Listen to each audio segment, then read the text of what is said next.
Welcome back, all you David Bowie fans. I'm assuming those are the people who have clicked on this review. I'm a blind film critic, and I watched Moon Age Daydream. What was that like? Well, I wouldn't recommend it. I'm John Stark from MakeTheMovieGuy.com, and I watched this with audio description on HBO Max. Yeah, they tried. I gotta give them props. I gotta give HBO Max props for trying to put audio description onto this. I know people have seen this. Obviously, Moon Age Daydream came out in theaters a while ago. It's a 2022 film, and it's not even like a 2022 film that came out in December. It came out in like August or September. It was like late summer, basically. And it did pretty well for itself for a documentary. There are a lot of David Bowie fans out there who are really interested in this film, in this sort of video diary, mixed with sort of a photojournalistic approach to like also kind of like a mashup of everything David Bowie has done. I don't know. It's a really interesting thing. I'm not a huge David Bowie fan. I'm not a David Bowie fan at all, actually. I mean, it's not like I don't like him, but if somebody was like, oh, what do you like about David Bowie? I'd be like, I don't know, he was great in The Prestige. So, yeah, that's where I'm at with David Bowie. I think I missed his music. I don't think I was of the generation that appreciated David Bowie. Maybe I am, and I just didn't. That's also possible. So, acknowledging that, it makes it. I just want to be fair to David Bowie fans, because I think David Bowie fans would like this, especially if you're sighted and you clicked on me. I think this film is probably some sort of, penultimate effort for David Bowie fans. So you just go ahead and watch it. I mean, it's 2 hours and 15 minutes, and it's pretty much like constant Bowie. It's just a barrage of Bowie. It's Bowie performing, Bowie talking. My problem with it is that for the blind community is I know it's very visual. I've talked with people who have seen this film that who can see, and who have talked about how visual this film is and how it creates, and there are multiple times in the film in which the audio narrator just kind of gives up and just kind of says things like it flashes through images of David Bowie, or flashes through scenes from David Bowie's music videos, or it'll just say that it's showing us sort of like a cacophony of certain things without actually, we don't know what those things are. I mean, we just know the generalization of it. It's like, saying that, showing me random pictures of celebrities. Cool, but which ones? It kind of still leaves you wondering and wanting more. And I kind of feel like there are times too when Bowie's talking and I'm fairly certain that the imagery is consistently changing, because based on what I can tell, the imagery is changing quite frequently and is always trying to help tell a story, or it's pulling from a video archive. I think the director of this film did a really good job of going through as much Bowie footage as he could, and creating this work that sort of embodies that Ziggy Stardust,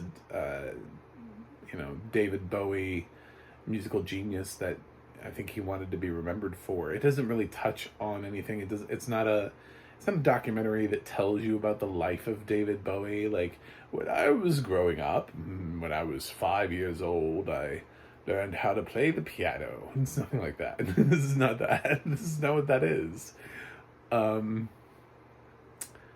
it's an immersive experience of music, of David Bowie's thoughts, of quotes that he's given, thoughts that he's given, uh, and it doesn't really have like a clear line through it. It just kind of is Bowie for 2 hours and 15 minutes. That's kind of what it is. It is exactly what the title says it is. It's a moon age daydream. And sometimes your dreams don't really make sense and they don't really have, a cohesive story to them. They don't really have a through line.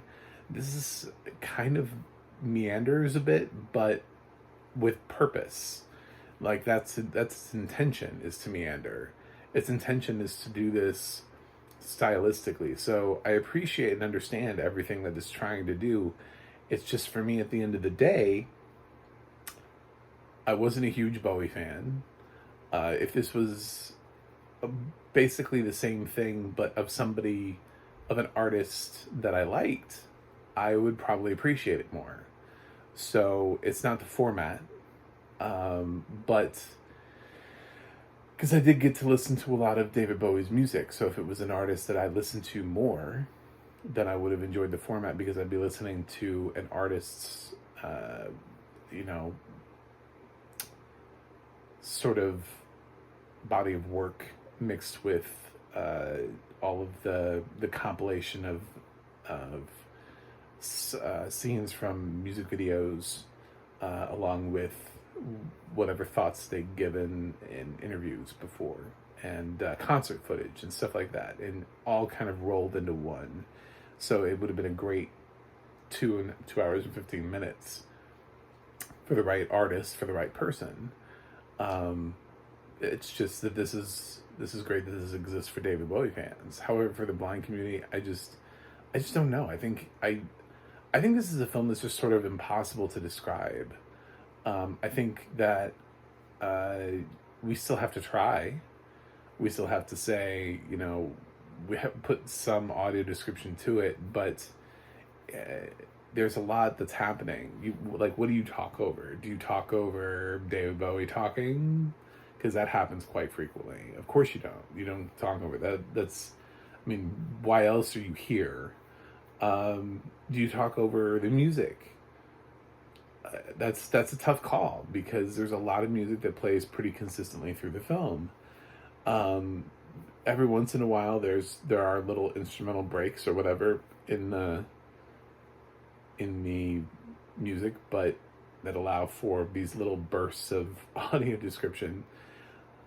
But that's kind of what it is. It's just a little burst of audio description. And I don't want to come down on HBO Max, because I know they provided the audio description. This is Neon. Neon didn't provide audio description for this. Neon notoriously says fuck it to audio description and does not add audio description to their films. I don't think Triangle of Sadness still has audio description to it. I've never heard that it's ever been added to Triangle of Sadness. Neon is like allergic to audio description, and blind people, I guess. I don't know. But this, just like All the Beauty and the Bloodshed, landed on HBO Max. So HBO Max provided audio description for it. And I appreciate that. I just don't know that this works. I think this falls into that weird sort of like 1% of things that the translation just isn't going to work out. It's just really hard to explain and to tell. Like, how do you tell somebody every single image in a film that is constantly changing the image? So I think there could be, if we really wanted to, but of course it's hard enough to get audio description as it is, but there could be, an extended audio description track that does just sort of ignore the rest of the film and just focuses on the visuals. But I don't really expect HBO Max to make that, because it's not even their film to begin with. So it's not a Warner film. Warner doesn't own this. I don't. I to For them to dive in and make a secondary audio description track that is even deeper feels like the kind of thing that you would get on a DVD purchase. Feels like the kind of thing Neon would make and sell to you for the sweet Blu-ray that you'd buy. You would get an extended audio description track on that just focuses solely on making sure that you do actually know what every single image in this film is, and does talk over the music and the dialogue so that you can actually know what each and every frame of this film is. Because I think there's an intention here with what's happening visually to create sort of this video diary, and with us only getting sort of glimpses of references to that. I don't know that we really got the full and total experience. This is tough Doug for me, but yeah, that's the loose description of how I feel about Moon Age Daydream. So my grade's gonna be kind of low. Don't. I thought about not grading this, and then I thought about what's a neutral grade, and I consider C to be average. C is sort of like right in the middle. It's where I would throw films that are films that I would have a hard time trying to figure out, is it rotten or is it fresh? Is it thumbs up, thumbs down? I use that grade a lot for films where I'm just like, I don't know, it has kind of like equal parts both. And I'm kind of there with Moon Age Daydream. So it's kind of between not grading it and just saying that I don't feel like I got the experience the director wanted, and I'm not enough of a David Bowie fan to necessarily give a representative grade. That I feel like if I were a David Bowie fan, that I would overlook a lot of this and I'd just be like, well, I just loved it for the music. I think there are people who are blind and likely David Bowie fans who would have loved watching this regardless of audio description, simply for the music. It's consistent in doing that and having Bowie's thoughts sort of woven in. So I don't want to take that away from anybody, but at the same time, I'm not a Bowie fan. So it's really hard for me to say, A+, because it doesn't really reflect how I feel about the film. So you can take it as me giving it a C, because I don't really think it's a bad film, but I also don't think it's a good film. It didn't really do much for me. I think it's a tough one. I wanted to like this a lot more. I think there's definitely a lot of style and substance and directorial effort here. I just don't think it all translates, unfortunately, to me as a blind film critic. So I'm going with a C. But you could also consider it that I didn't grade it. So if you want, that's fine. I'm fine with that too. I'm fine. I think if I was a Rotten Tomatoes critic, I would avoid, this would be a film I wouldn't submit my review to Rotten Tomatoes. I just don't feel comfortable, but I don't want to just totally wimp out and not grade the film. So thanks for watching. Thanks for subscribing. Let me know what you think. Moon Age Daydream, especially if you are blind or low vision individual and you've seen this. What did you think? Did you feel like you got the experience that you wanted, or did you feel like you wanted maybe something completely different? I'd be interested to know, especially from a David Bowie fan. A blind David Bowie fan would be excellent. I'd love to know that. Also, after you subscribe to me here, you can also visit my website, MacTheMovieGuy.com. You can follow me on Instagram or Twitter at MacTheMovieGuy. You can go to the audio description project, adp.acb.org. It'll let you know what has audio description and where you can watch it. And you can go to the ADNA.org. That's the ADNA.org. And it'll let you know who is working on narration for your favorite films and television series. Because one thing HBO Max did do wrong here, and I will call them out on, is not citing a narrator at all. At all. Like, I didn't even hear a company. I don't even know, like, what company made this. funny thing is, I recognized the voice, but I don't. It wasn't enough to where I could put it immediately to a name. So I was like, this dude's definitely done stuff before, but yeah, I couldn't pull it right away. So maybe you'll recognize it. Anyway, I will review something else for you guys and see you on the other side.